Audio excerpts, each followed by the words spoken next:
Kan sama toh, nggak usah ditulis di persamaan ya. Ya, tapi ya ditulis ya rapopo lah. Sebenarnya tidak CR. Saya sebenarnya ini CCR2O7, tak tulis CR aja di sini ya. Biar saya nggak nulisnya tidak susah. Ini 95 kali 1 kali CMN. MN 4 maksudnya ini. Terus yang A-nya yang kedua besarnya 1,296 sama dengan 11 gitu kali 1 kali C krom ditambah kromnya itu CR2O7 ya, bukan CR saja ya. Ini ditambah 2350 kali 1 kali C MN 4 ya, udah tak tulis langsung.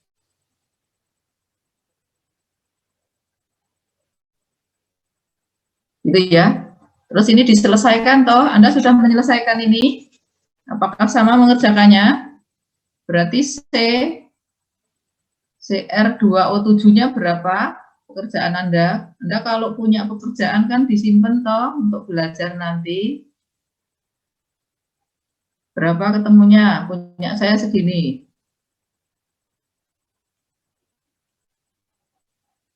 Karena episilonnya itu satuan molar, berarti ini konsentrasinya satuannya molar.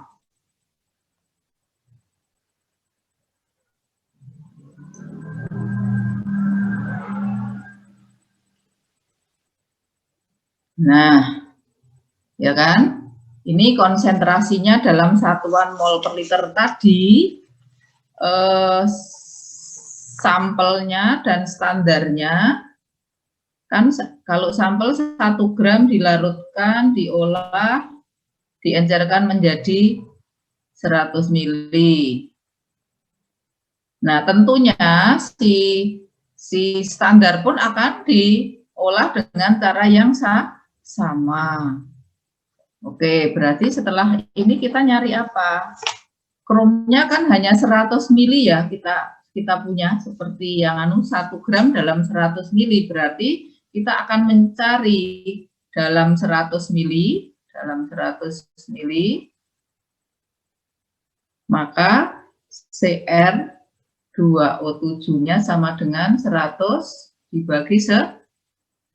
Liter ini kan 1000 toh, kali 1,515 kali 10 pangkat min 4. Ya, mol. Berapa? 1,515 kali 10 pangkat min 5 mol. Gitu toh. Kromnya berapa? Karena ini CR2O7. Nah, dalam 1 mol CR2O7, kromnya ada 2. Jadi kromnya sama dengan 2 kali 1,515 kali 10 pangkat min 5 mol. Ini yang sering terlewatkan kalau mengerjakan soal.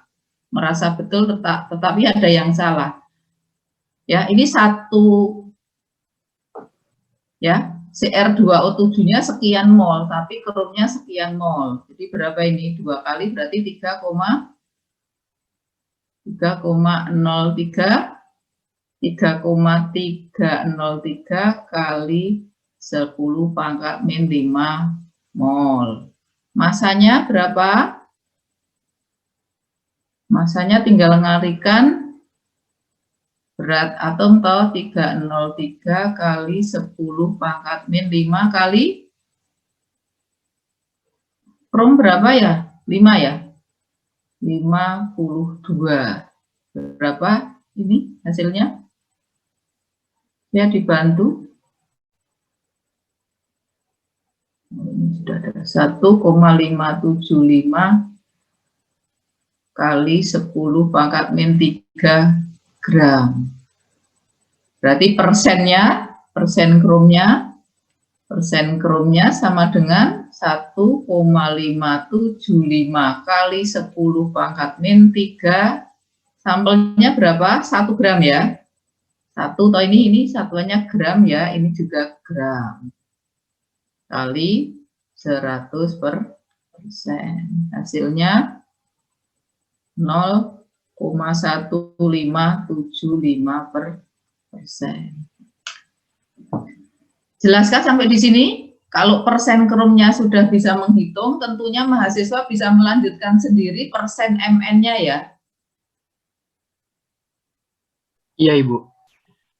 Ya, kalau MN tidak perlu dikalikan 2, kalau MN4 kan 1 mol, MN-nya juga cuma 1. Oke ya, bisa ya, ini saya sudah ada jawabannya, persen MN-nya saya kasih jawaban aja sama dengan 0,30151%. Nanti silahkan dicocokkan. Karena ininya juga sudah tahu ya. Oke, adakah pertanyaan?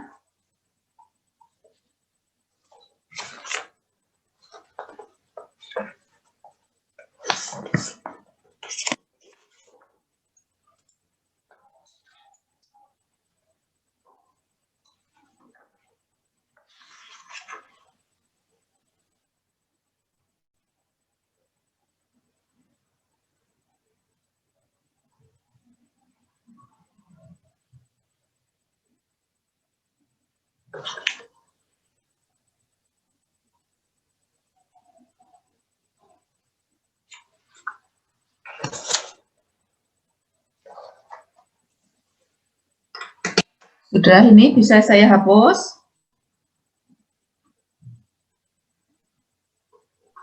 Bisa, Bu. Sudah, masih ada pertanyaan lagi, Mboten? Ini Bu, untuk nomor 1 itu absorptivitas molarnya berapa ya Bu? Apa satuannya Bu? Nomor 1. Nomor 1 kan Anda cari di soal nomor 1. Anda kan mencari absorptivitas molar. Satuannya absorptivitas molar apa? Liter per mol sentimeter, Bu. Nah, iya seperti itu.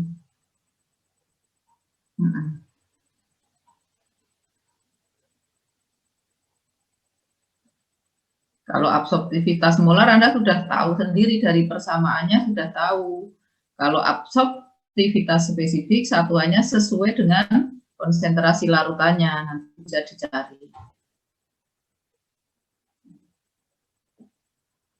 Begitu?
Nggak ada pertanyaan lagi?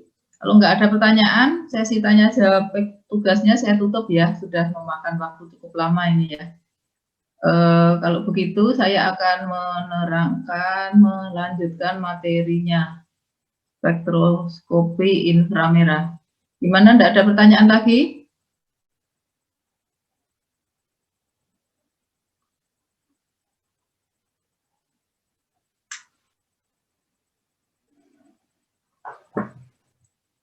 Sudah bisa saya mulai kuliahnya?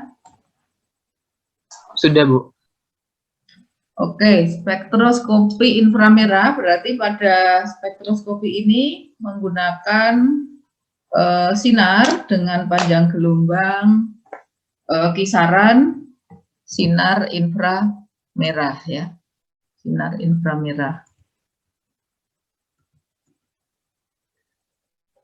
Nah, sebagaimana spektroskopi ultraviolet, maka spektroskopi inframerah bisa digunakan untuk analisis kualitatif, yaitu penentuan gugus fungsional. Ya, jadi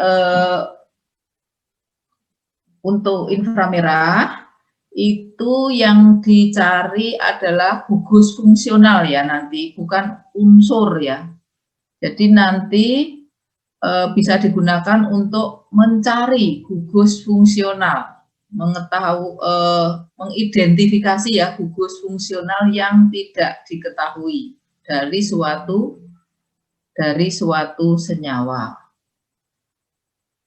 Ya, juga bukan menentukan unsur ya, itu untuk inframerah. Kalau kita mau menggunakan analisis kuantitatif, maka kita juga bisa menggunakannya dengan dasar sama dengan spektroskopi UV, yaitu menggunakan hukum Lambert-Beer yang seperti yang baru saja kita bahas ya.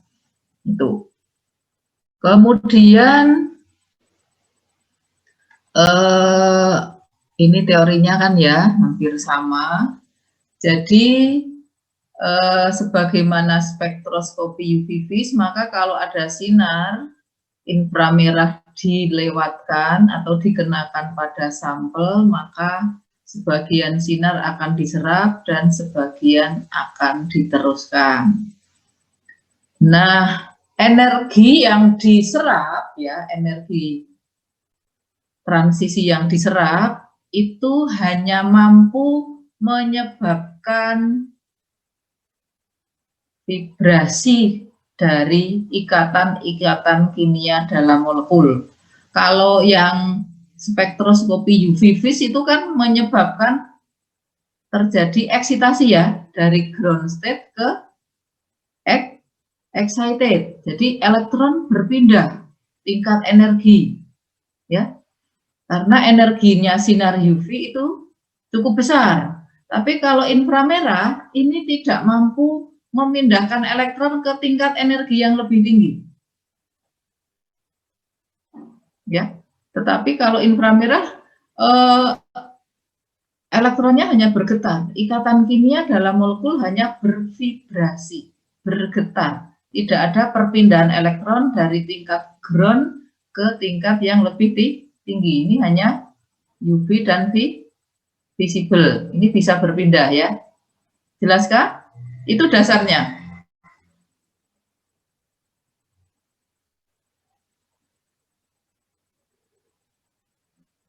Ada pertanyaan sampai di sini?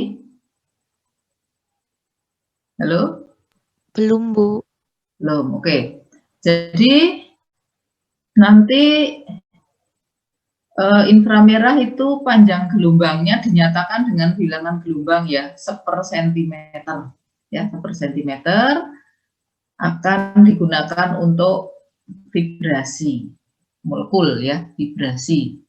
Nah, kalau molekul bergetar, molekul tersebut bergetar atau ikatan tersebut bergetar pada panjang gelombang berapa?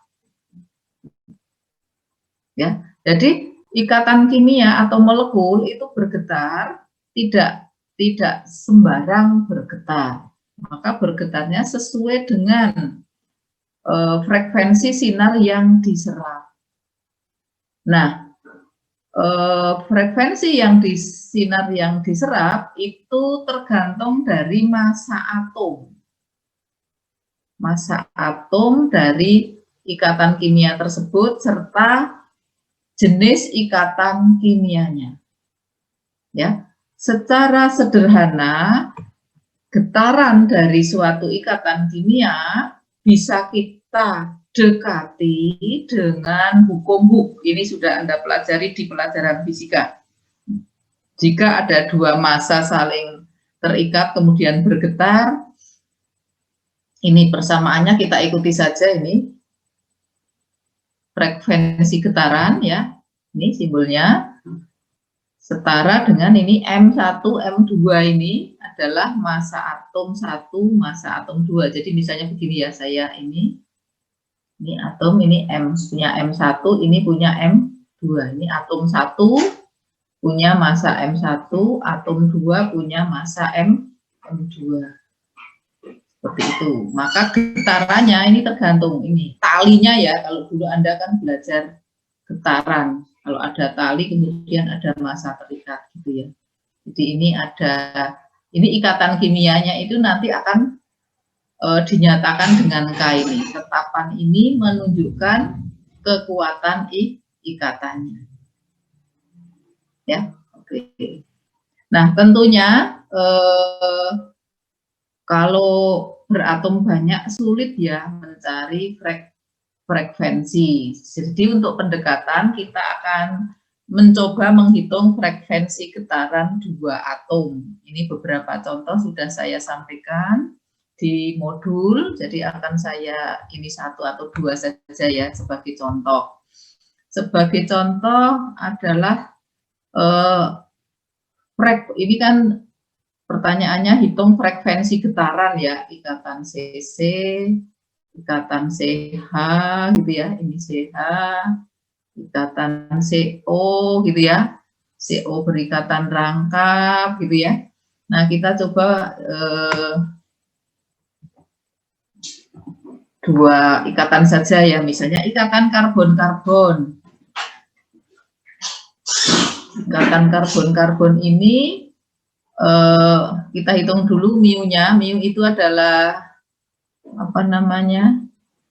Kok jadi lupa istilahnya. Massa tereduksi ya. Massa tereduksi itu ini massa 1 kali massa 2 dibagi massa 1 ditambah massa 2. Ini kebetulan sama ya. Karbon-karbon berarti 12 kali 12 dibagi 12 tambah 12 sama dengan 6. K-nya sudah diketahui ya. Ini ada di tabel di buku. Kita terima saja ya untuk mempercepat ya. Maka frekuensinya adalah 4,12 kali 10. Ini kali ya. Ini 10 kali 10 pangkat 5 dibagi 6. Jadi frekuensi getaran ikatan karbon-karbon yang dihitung dengan rumus hukum Hooke adalah 1682. Ya, 1682. Ini dihitung dengan hukum Hooke. Kalau dicoba langsung frekuensinya 1650, tidak jauh berbeda ya. Jadi artinya hukum Hooke ini bisa dipakai ya untuk pendekatan cukup dekat ya hasilnya. Contoh kedua, saya contohkan satu lagi, ikatan CH. Ikatan CH, oke. Massa tereduksinya kecil ya, 12 kali 1 dibagi 12 tambah 1, 0,9. Oke ya, jadi massa tereduksinya kecil ya, sehingga frekuensi getarannya menjadi 3000. Jadi tadi CC rangkap tadi ya, CC rangkap itu 1682, ini CH, ini frekuensinya 3000 ya, 3032 ya kalau yang dihitung, kalau percobaannya 3000. Baiklah, maka yang lain-lain silahkan dibaca ya, tidak perlu saya ini. Maka kita bisa membuat, sebelum kita membuat ringkasan, kita masuk ke vibrasi molekul. Itu bisa kita ringkaskan seperti ini. Oke, ikatan rangkap 3 itu kan lebih kuat, maka K-nya akan lebih besar. Tadi kan rumusnya apa? Rumusnya itu frekuensi getaran sama dengan tetapan toh 4,12 ya, dikalikan akar K dibagi mu ya. Itu toh persamaannya. Jika K-nya besar, ya, jika K-nya besar, atomnya masih sama, maka vibrasinya akan membesar. Perhatikan ini. K-nya ikatan rangkap 3 lebih besar daripada K-nya rangkap 2 lebih besar dari ikatan tunggal. Maka K-nya membesar, mu-nya akan tetap. Oh, ini karbon-karbon dua-duanya ya. Maka ini frekuensi getarannya akan meningkat ya. V ya, ini frekuensi getarannya makin tinggi. Sekarang kalau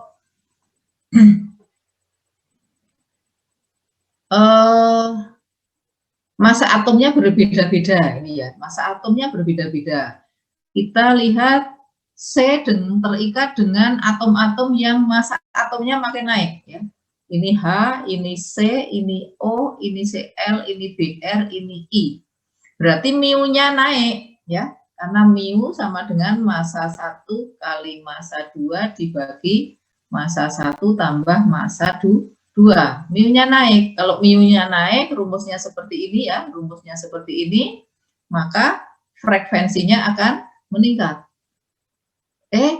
Maaf, mu-nya naik, frekuensinya turun dong, ini pembagi kok ya. Maaf, salah bicara. Oke ya. Jadi frekuensi getaran CH itu paling besar, CC turun, kemudian CO lebih turun lagi, C yodium ya lebih turun lagi karena massa yodium itu menjadi sangat besar. Ya, ini ringkasan ya. Jadi getaran antar atom itu sudah ada handbooknya nanti ya. Berapa bergetar pada berapa itu nanti akan ada satu buku khusus tentang spektroskopi inframerah. Oke, sekarang gerakan molekul itu ada yang istilahnya itu bending, lengkung, gerakan bending dan gerakan stretching. Yang stretching itu yang bagaimana, yang bending itu bagaimana. Sekarang mahasiswa on kamera dulu. Sekarang mahasiswa on kamera dulu. Saya akan terus Anda berdiri. Ya, untuk menggambarkan stretching sama bending. Ini bukan untuk apa-apa, oke? Stretching sama bending. Silakan mahasiswa berdiri. Yuk berdiri, karena saya akan minta Anda akan bergerak stretching dan bergerak bending. Nah, banyak yang masih berselimut, ketahuan sekarang ya. Yuk, semua mahasiswa on kamera. Saya akan meminta Anda untuk melakukan bending dan stretching. Molekul juga sama, jadi nggak cuma manusia saja yang bisa stretching. Molekul atau ikatan kimia juga bisa stretching.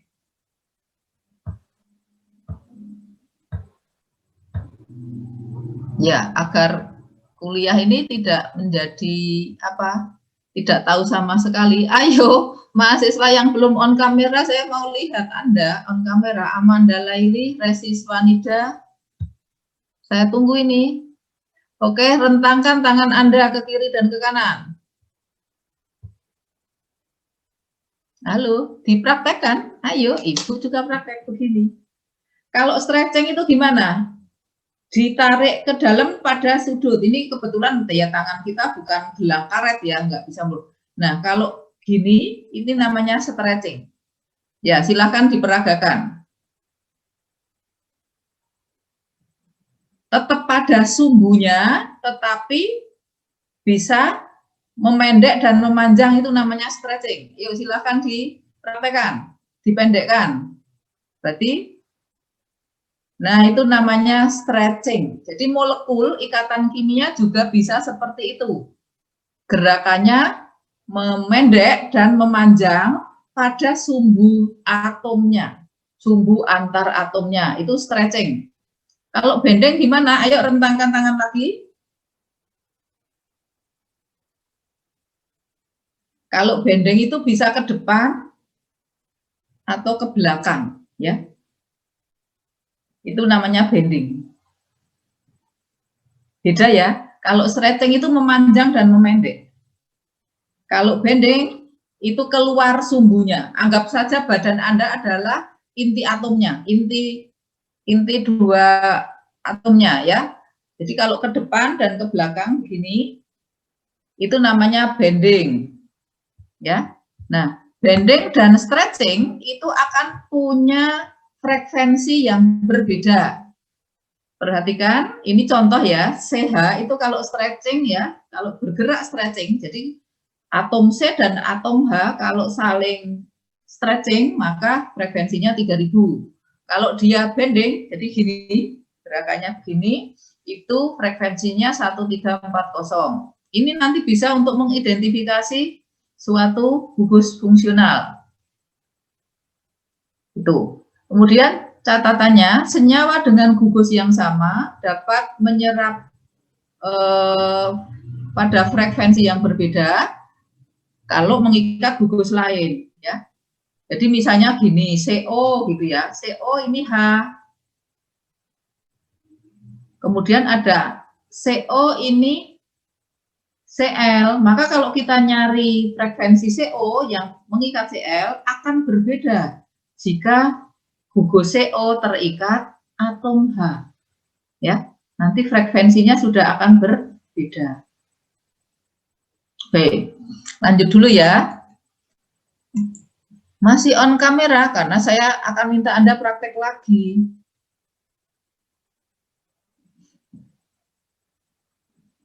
Oke. Nah,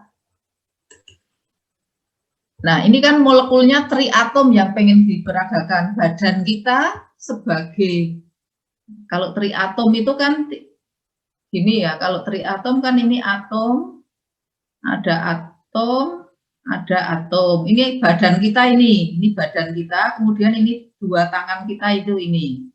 Nah, sekarang kita bisa mempraktekkan gerakan vibrasi molekul yang 3 atom ini anggap aja badan kita, wong enggak. Ya, oke. Stretching ya tadi. Stretchingnya ada simetri, ada yang asimetri. Kalau simetri gimana? Silahkan rentangkan dulu tangannya, yuk. Nah, kalau sama-sama memendek, memanjang, itu namanya simetri. Kalau asimetri gimana?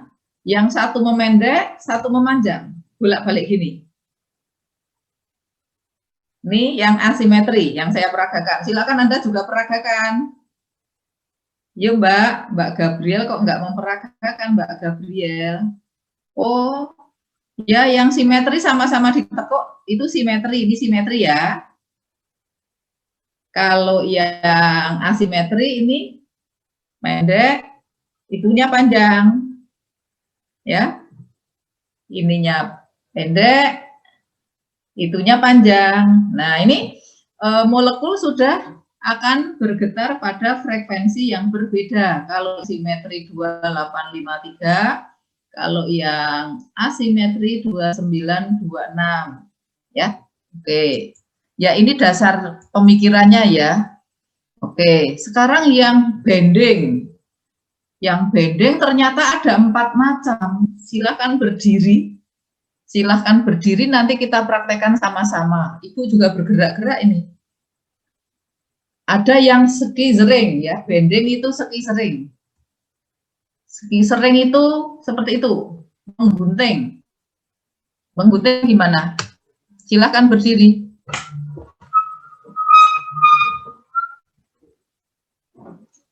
Jadi gini, silakan dipraktekkan. Ini menggunting.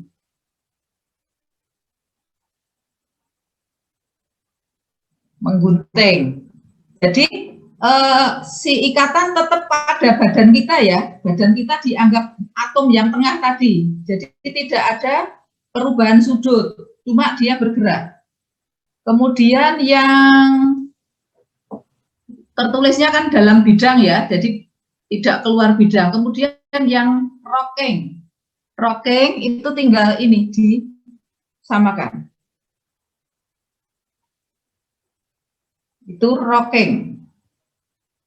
Kemudian yang keluar bidang, coba perhatikan keluar bidang ya. Ini kan tulisannya ini di dalam bidang. Bentar. Nggak punya video, belum buat video yang ini soalnya. Ini kan dalam bidang itu yang tadi ski, sering sama rocking ya. Kemudian yang keluar bidang itu ada wagging, ada twisting. Yuk mari kita praktekkan biar bisa menggambarkan ya. Saya ulang. Dalam bidang berarti si ini tidak ada perubahan sudut dari ya. Kemudian kalau rocking tinggal ini bareng. Kalau twisting menggunting ya. Sekarang kalau keluar bidang, nah perhatikan badan kita itu sebagai bidangnya ini wagging begini. Berarti kan ada sudut ya, ini sudut berganti sudut ya. Ya. Akan terjadi perubahan sudut, deformasi sudut ya. Oke, kalau twisting ya tinggal satu ke depan, satu ke belakang, ya, satu ke depan, satu ke belakang. Nah, jadi seperti itu. Jadi atom-atom bisa bergerak kira-kira seperti itu sesuai teorinya ya. Masing-masing gerakan akan menyebabkan frekuensi yang berbeda-beda. Ya. Ski sering 1450, rocking 720, kemudian wagging 1250, twisting hampir sama 1250 pula. Nah itulah gerakan-gerakan ikatan kimia kalau terkena sinar inframerah. Jadi nanti frekuensi yang ditunjukkan oleh spektrum akan berbeda-beda. Karena jenis atomnya berbeda, ikatannya berbeda, kemudian gerakannya berbeda-beda. Ada pertanyaan dulu sampai di sini? Mas Heri, punyakah video yang menunjukkan ini, Mas Heri?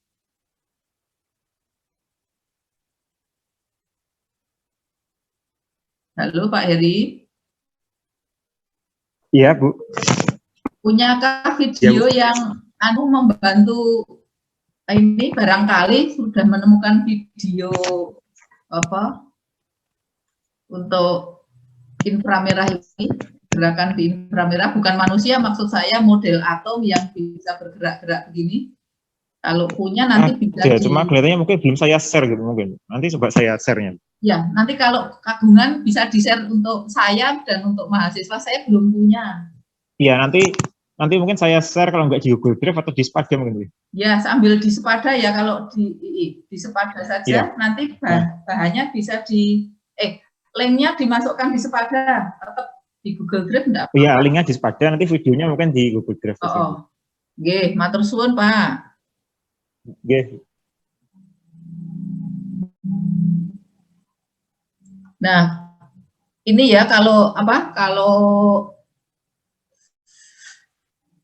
kalimatnya ini tadi kan sudah saya terangkan semua, ski sering ya. Ski sering dalam bidang ya, tadi dalam bidang itu seperti apa tadi sudah, jadi tidak terjadi perubahan sudut ya. Yang wagging sama twisting terjadi perubahan sudut. Ya tentunya gerakan kita pakai tangan tadi tidaklah sepenuhnya benar ya Pak Heri ya, tetapi paling tidak bisa membayangkan gitu ya.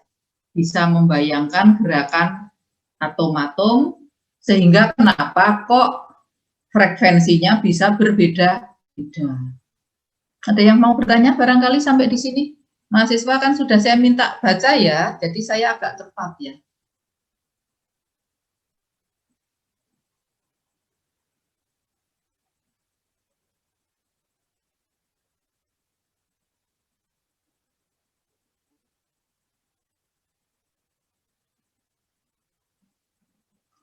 Baiklah, kemudian ada catatan, molekul-molekul yang simetris itu ternyata tidak bisa mengabsorpsi sinar inframerah, ya. Ini dicatat saja ya, molekul-molekul yang simetri O2, N2, Cl2 itu tidak bisa mengabsorpsi sinar inframerah. Ya, karena sinar inframerah bisa diserap jika terjadi perubahan momen dipol selama terjadi getaran. Ya, oke.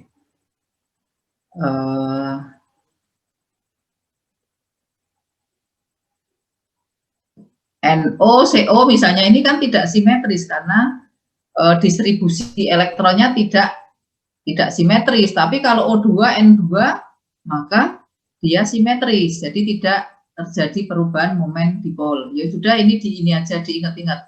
Molekul yang simetris tidak menyerap sinar inframerah, itu ya. Oke.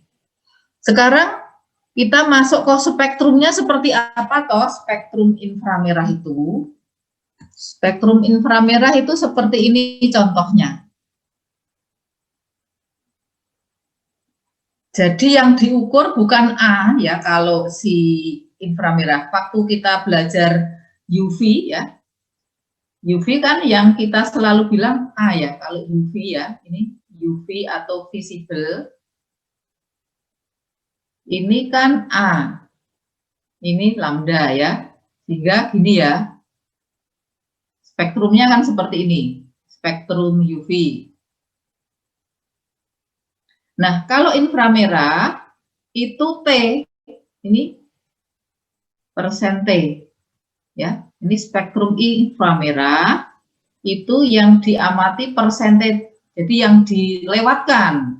Kalau UV vis yang sering digambarkan adalah yang diserap absorbansinya.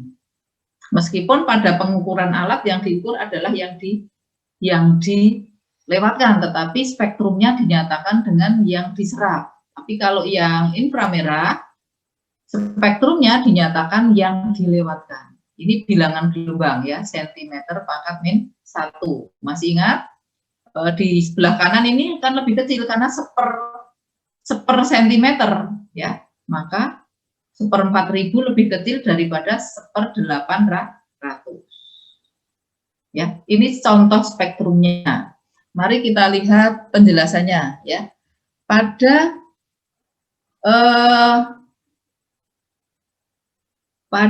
ini mana tuh? Kalau hijau itu suka nggak kelihatan. Saya ganti merah lagi. Ya. Jadi sumbu horizontalnya adalah bilangan gelombang dengan satuan sentimeter pangkat minus 1. Sumbu vertikalnya persen T tadi sudah saya jelaskan. Kemudian daerah-daerah yang diukur biasanya panjang gelombang 4000 sampai 625 cm pangkat minus 1. Kemudian pada daerah 900 sampai 1400 itu kurvanya ruwet. Perhatikan. Ini yang saya beri buletan merah ini kan ruwet toh. Ya, gambarannya kan ruwet ini ya. Sementara itu yang 1400 sampai 4000 itu cuma hanya beberapa serapan saja, simple ya. Nah, maka si spektrum inframerah ini dibagi dua daerah, yaitu daerah fingerprint, sidik jari ya, sidik jari. Itu pada daerah 900 sampai 1400.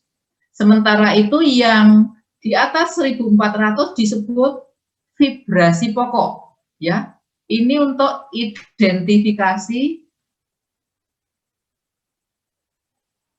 gugus fungsional ya, dan di 900 kurang dari 900 dan di atas 1400 itu disebut vibrasi pokok. Ini nanti akan berfungsi mencari gugus-gugus fungsional suatu senyawa kimia. Yang fingerprint itu tidak bisa dipakai. Ya, tidak bisa dipakai untuk mencari gugus fungsional. Jadi kalau Kalau mau mencari gugus fungsional nanti dicari pada spektrum di atas 1400. Ini cuma ada 2. Ya, ini cuma ada 2 toh, cuma ada ini sama itu. Jadi tidak ruwet. Yang ruwet ini namanya sidik jari. Ada pertanyaan dulu sampai di sini?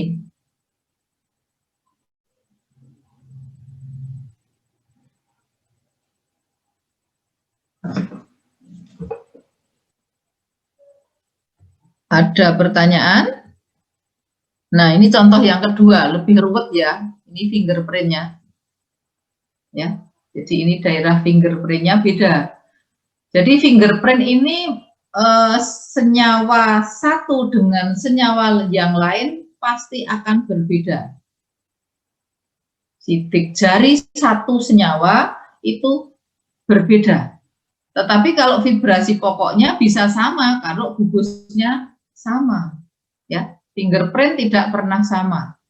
Sidik jari setiap mahasiswa ini berbeda. Maka sidik jari untuk setiap senyawa yang berbeda pasti berbeda. Ada pertanyaan sampai di sini?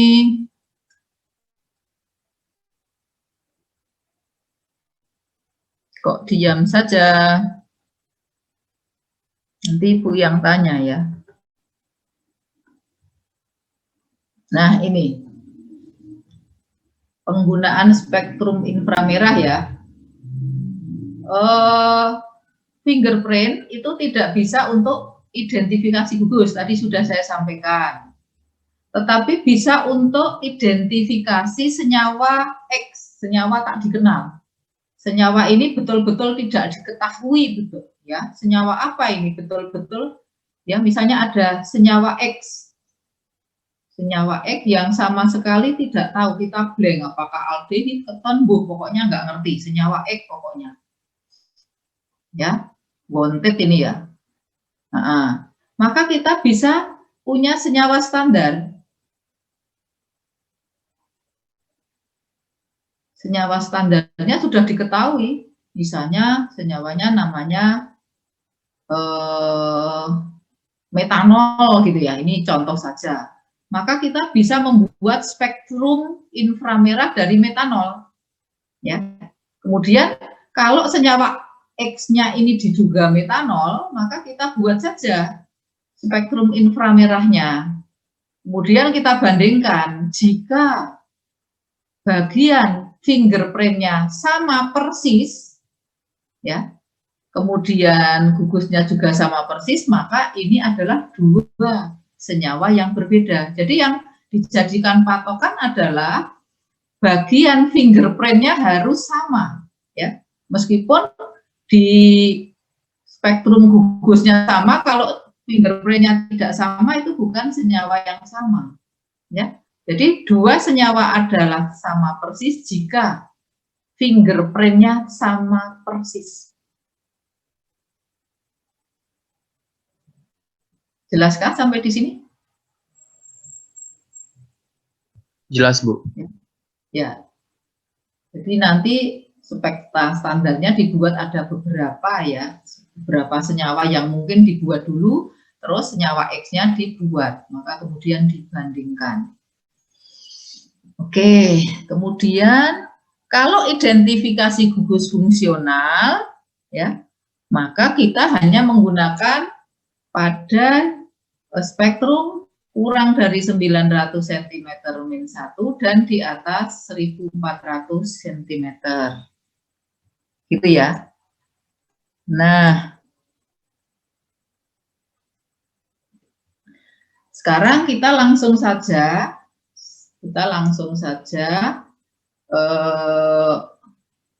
belajar cara menganalisa spektrum inframerah.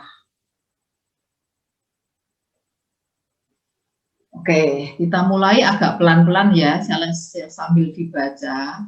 Kalau kita punya spektra yang tidak diketahui, kita akan memusatkan nih, ya, kita akan memusatkan pada ada atau tidaknya gugus fungsional, seperti yang sudah diterangkan di depan.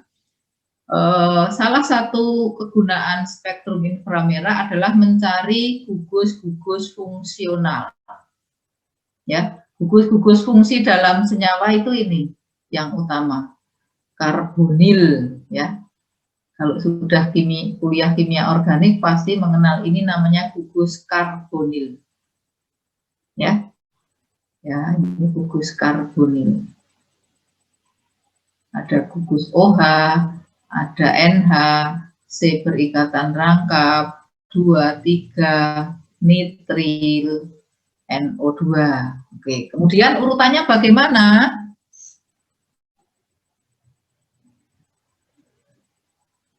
Langkah-langkahnya seperti ini. Ini saya ngikuti buku saja yang paling simpel ini ya. Saya apakah ini mau habis ya? Sebentar, saya pindahkan ini ke tempat colokan sebentar ya. Minta izin.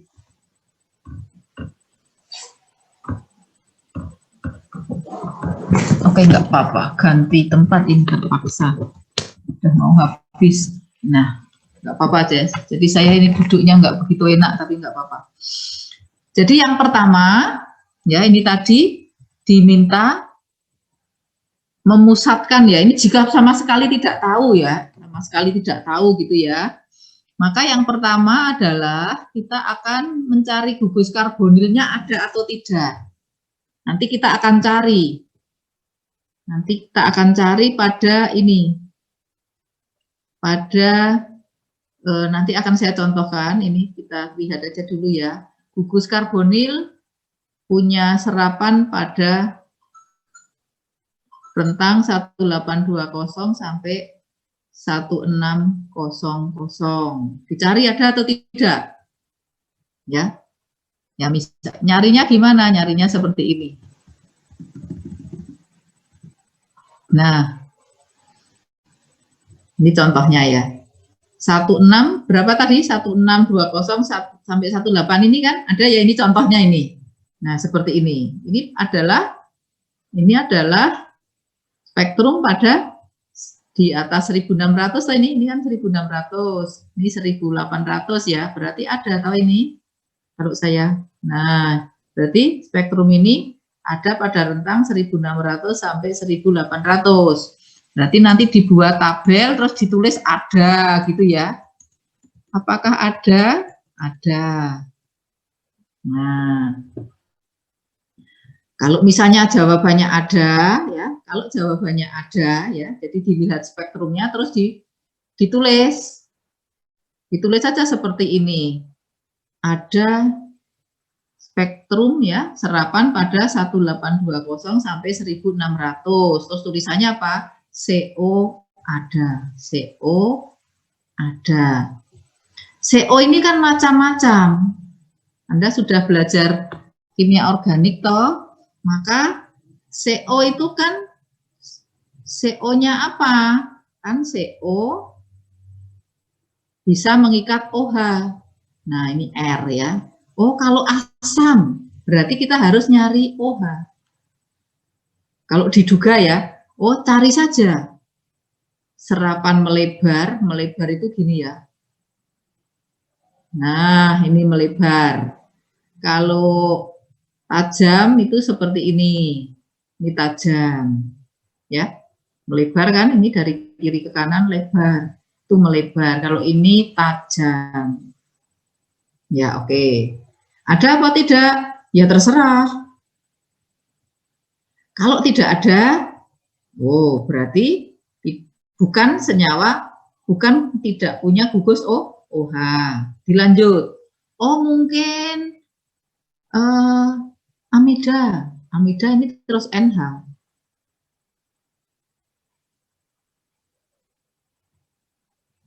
Ya, berarti kita akan cari NH. NH-nya ada enggak?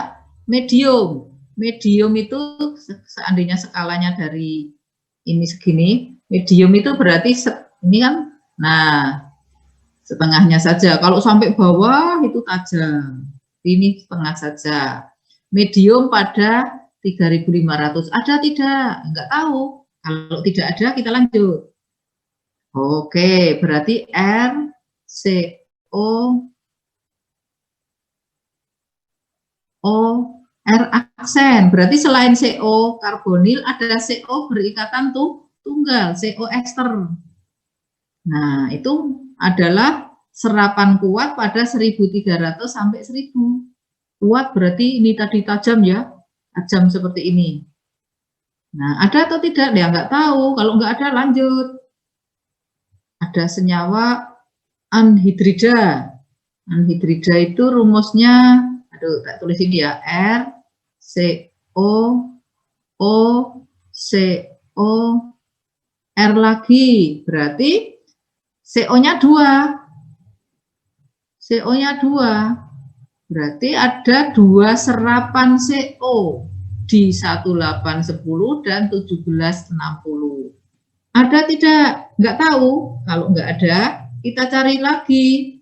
R, CO, H. Berarti CH aldehid. CH tapi punyanya aldehid. Itu beda dengan CH punyanya yang lain ya. Oke, CH aldehid, serapan lemah, ya, 2 serapan lemah dekat 2850 dan 2750. Ya, lemah berarti tidak sampai menjorok ke bawah begitu, kecil aja ya. Nah, lemah. Nah, kalau ini semua tidak ada, terus apa? Kalau ini semua tidak ada, berarti CO saja, tidak ada gugus yang lain. Ini CO, R1 sama R2. Ini senyawa apa kalau seperti ini? Kalau seperti ini berarti hanya ada ini tok. Ini semua nggak ada, berarti senyawa keton, karena nggak ada aldehid, bukan asam, bukan ester, bukan amida, bukan anhidrida. Seperti itu. Nah, ini adalah jika data nomor 1 ada. Jika CO tidak ada, berarti nomor 2 tidak usah dikerjakan. Ya, kalau CO ada, uji daftar berikut. Bila tidak ada, lanjutkan ke nomor 3. Nomor 3 apa? Ya, bukan CO. Nah, mungkin saja senyawanya alkohol. Alkohol kan cuma OH tok. OH alkohol ya. Nah, ini. Ya, oke. Mungkin ether.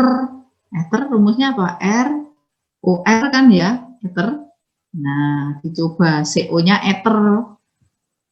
Beda dengan CO-nya ester ya. Ini di sekian. Ya. Oke. Sambil dibaca sendiri ya. Oke. Kemudian bisa juga diuji ikatan rangkap, ya, ikatan rangkap hanya alkena dan ikatan rangkap untuk aromatik berbeda, ya.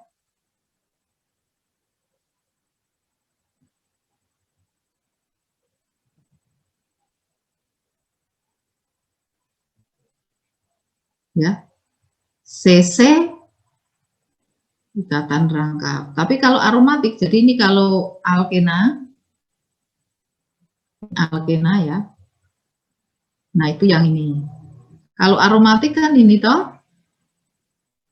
Nah, ini beda. Kalau CC-nya alkena itu lemah. Kalau aromatik ternyata medium sampai kuat. Ya, medium sampai kuat. Oke.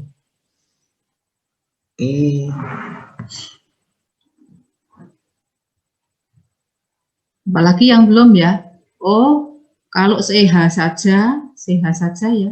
CH saja ini 3000. Apalagi yang belum. Ikatan rangkap 3 ini silakan dibaca ya. Ini kan hanya di ya, ini ikatan rangkap 3. Ya. Kemudian gugus nitro bisa di kalau 1 sampai 6 itu tidak ada. Kalau 1 sampai 6 tidak ada, nanti spektrumnya bersih gitu ya. hanya ada serapan di dekat 3000 dan 1450 itu adalah senyawa hidrokarbon. Jadi hanya punya ikatan CH, hidrokarbon kan hanya punya ikatan C sama H. Ya. Nah, itu nanti spektrumnya bersih. Hanya ada di dekat ini saja. Ya, dekat 3000 dan dekat 1450. Nah, itu langkah-langkahnya. Nah, untuk itu Ibu akan memberikan tugas, kalau daring itu berkelompok kira-kira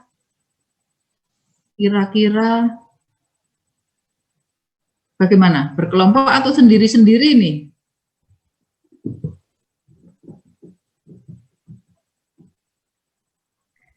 Berkelompok boleh, Bu.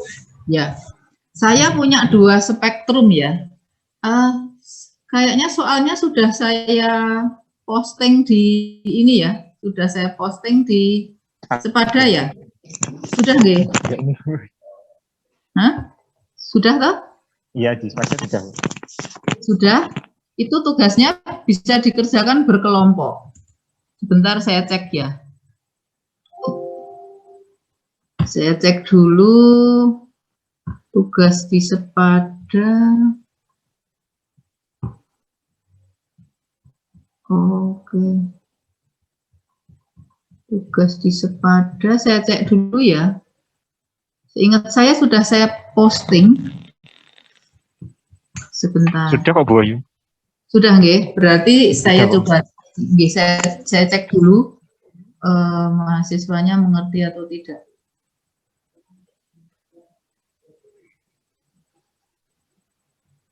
Kayaknya ini.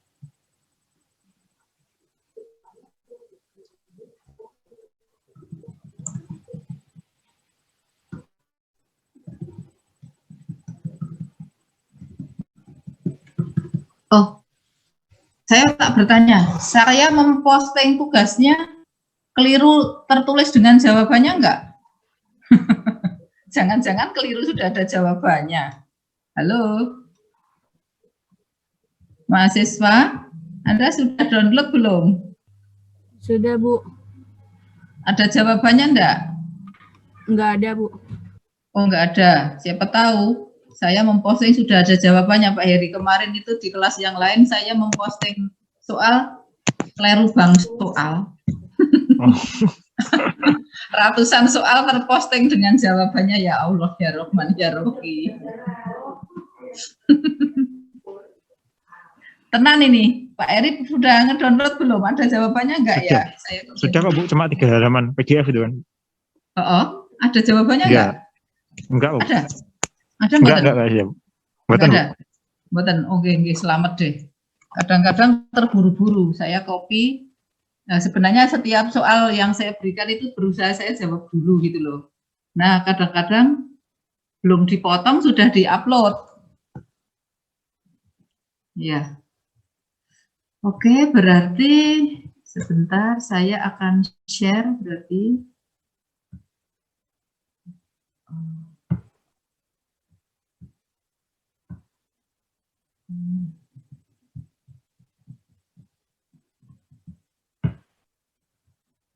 Ini gimana menampilkan itunya lagi, Pak?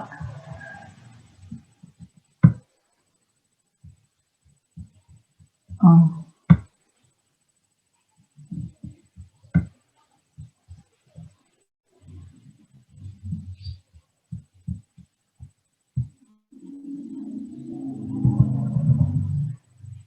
Oke, sebenarnya soalnya saya buat simple.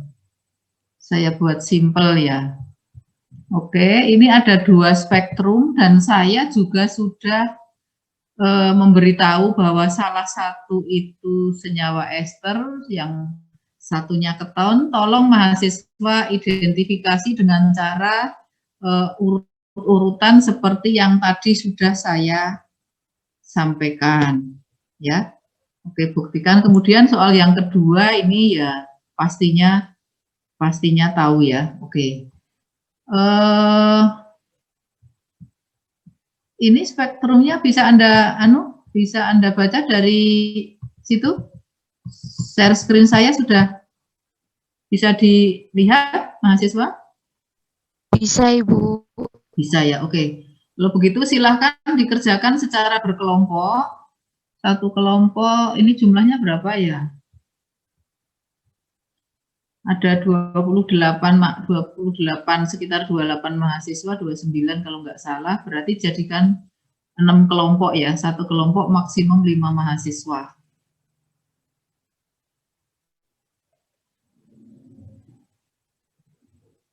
Begitu?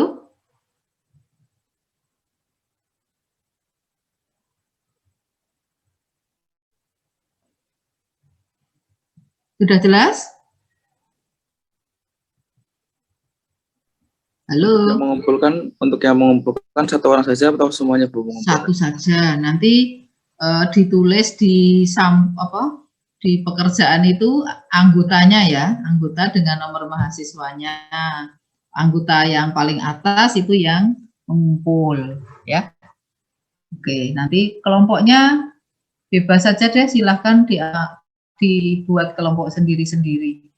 Ya pokoknya maksimum 5 mahasiswa, jadi sekitar ada 6 kelompok. Dikumpulkannya di Google Classroom, nanti